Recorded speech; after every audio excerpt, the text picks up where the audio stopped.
Hello, this is Stephen Harris, a head trader from Falcon Global, where we model best practices for investors, traders, and day traders from entry to exit every trading day. In this daily video, I provide my opinion and insights of current market trends, market timing, volatility, and hedge risk levels for the upcoming day for the U.S. financial markets. It is currently 6:55 a.m. Central Time, and I am recording this in preparation for the market day of January the 16th, 2015. Full disclaimers are at the end of the video, but be aware that this is for educational purposes only, and only you are responsible for the investing or trading decisions that you make. So let's dive in. As the phrase goes, interesting times we are in, and we are certainly in those interesting days right now in our U.S. financial markets. Let's take a look at our overnight action. General weakness. Now, yesterday, obviously, as you look across the candles on the U.S. broad market indices, big, ugly, bearish engulfing. Remember, we had on the SPX a hammer, which with confirmation could have been a mark of a bottom. Well, that was nullified in very quick order. That was promptly engulfed into a very ugly bearish engulfing candle. Obviously, this one was spurned by some new information coming into the market, and that was with the Swiss franc, and certainly roiled things in a big way, as nobody was anticipating such a dramatic and drastic move without warning.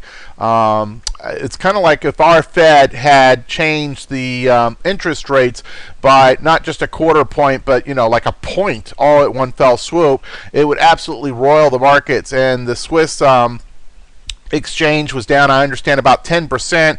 Obviously, this had ripple effects across the euro, and then that across to other global markets, and certainly re-spoke everything to a new kind of level. So in our own overnight this last evening, as of the time I cut this, we are again weak, especially in the Russell and NASDAQ, over 0.5% down. So no bounce. Sometimes after these big down moves, we get an overnight bounce. Well, we get protracted, continued weakness. Now, where we may be starting to form something of a bottom, maybe in crude oil. Crude oil up 1.99%. And also, keep an eye on gold. Gold was down about 0.5%, but gold also looks to be setting up something of a reversal pattern. Very, very interesting, both gold and gold miners. And so take a look at those charts. If you're looking for something that may be setting up right now, while it's a poor time perhaps to be setting up bullish swing trades in U.S. financial stocks, perhaps you might start to find something to look at with commodities. In our macroeconomic reports, we do have a pretty big slate of activity today, starting at 7:30 Central. But our CPI, capacity utilization, industrial production, and then the one that always grabs people in the middle of the trading day, you have the University of Michigan consumer sentiment. So let's not forget about that and be in a particularly a day trade in the middle of that coming out. That can absolutely get you. In terms of volatility, we have volatility.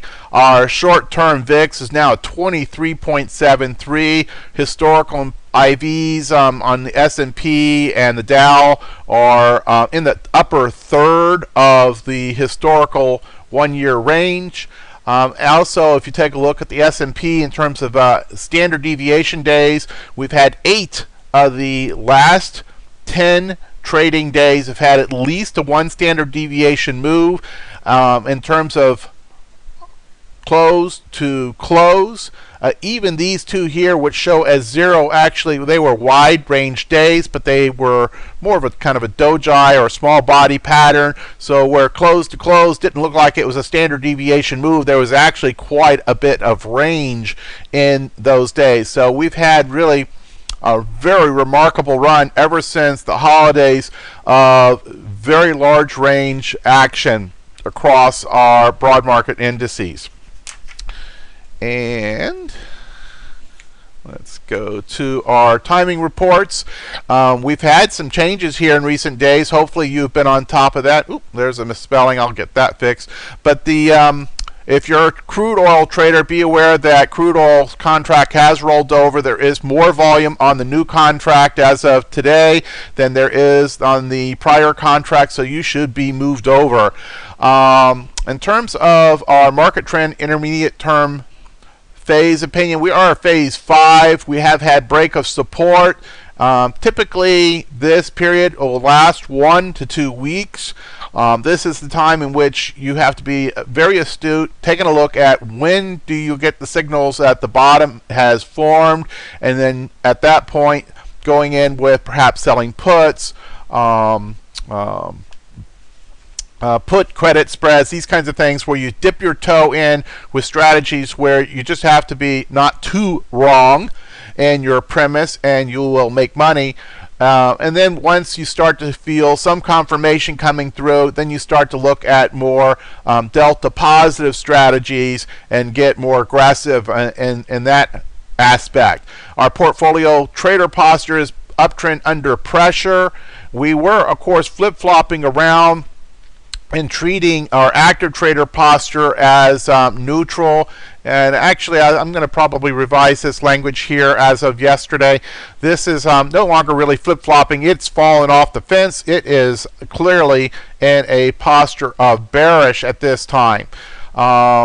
Position sizing would be called for up to 50% as a portfolio trader. And from a volatility input, it would also be called 50 to 75%. So clearly reduce position sizes. Even if you're doing something that would be looked as aggressive entries and so forth, you should consider reducing your position size from your normal position size. Our market timing opinion, I just want to make one comment about this. While I have bullish here, this is because we're looking for a response to oversold conditions, and we are expecting a bullish move.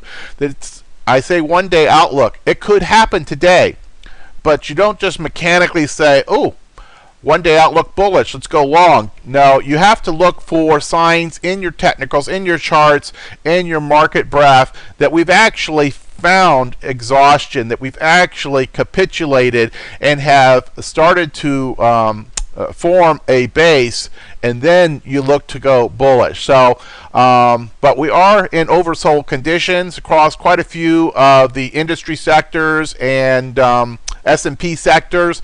So you are preparing your watch list and preparing to enter those positions when your triggers occur. 2-week outlook is bullish, but our market forecast right now is decidedly bearish. So we're looking for a swing set up in terms of that the market turns and resumes a prior bullish move. Now we are not yet looking at this as that we have a bear long-term trend. We are still in the long-term trend, still bullish. But the intermediate term and the short term certainly have become decidedly more bearish, and certainly our market forecast is bearing that out across all 4 indices. Quite a bit of change here that has occurred in just the last several days. Our hedge level is a full-fledged risk level 1. Yellow light breaks, uptrend under pressure. From a volatility metrics, we've had a whole bunch of our volatility metrics fire at this point. We've got market in decline on our cross relationship status. In terms of the relationship between short-term and intermediate term, we have a sharp increase warning that has fired. We have a VIX spike that has occurred. Our daily squeeze on the VIX has fired long. And we have also had a volatility ratio warning spike below 1, which is an early warning sign setting up for a bullish reversal. So this may not happen today. It may take a few days, but it is the first sign that, along with the number of oversold indicators that we have, that we could be finding some level of exhaustion in the near term. So again, looking out for that.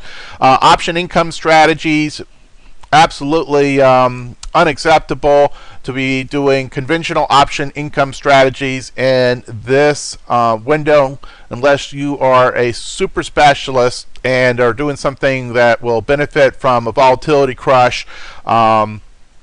For those that just routinely do, say weekly rut calendars or something like that, it would be very, very tough sledding in the current market environment.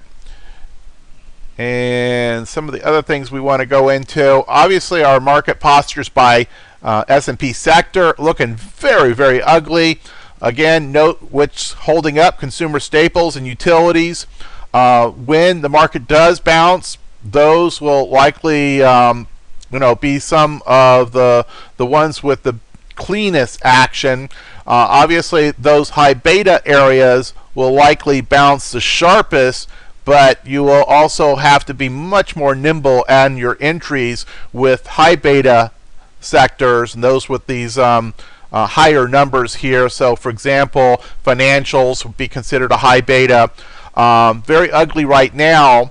When it does snap back, this one will probably snap back as a percentage more, but you have to be more accurate in your timing as to when to enter financials than you will have to be in entering something like utilities. If you were to go into utilities right now, as the market continues to go down, you may get hurt a little bit, but not likely to get hurt hard.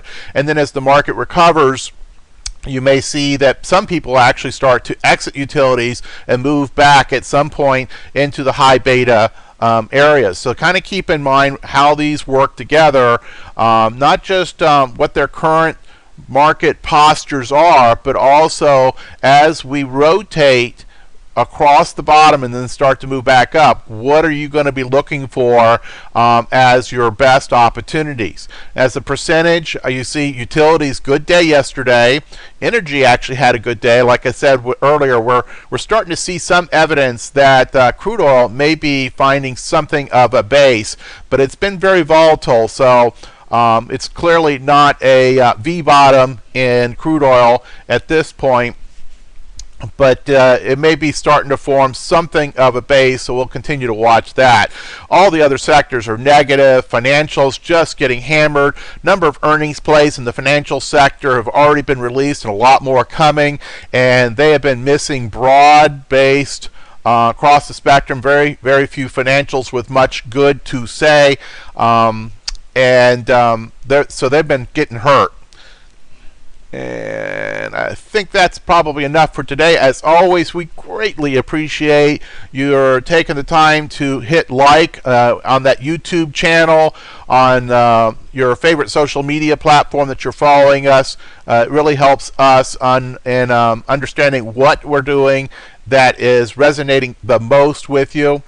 And as always, if you'd like to send comments, support at falconglobaltraders.com, and additional information about our live trade rooms and our 2-week free trials and so forth is available on the website. Disclaimers, as always, here they are. Just hit pause if you need more time to read this and in your depth. And then, of course, as always, we want to thank you for being part of the Falcon Global Trading community. Inputs and suggestions are always welcome as we work to become better traders ourselves. Thank you much.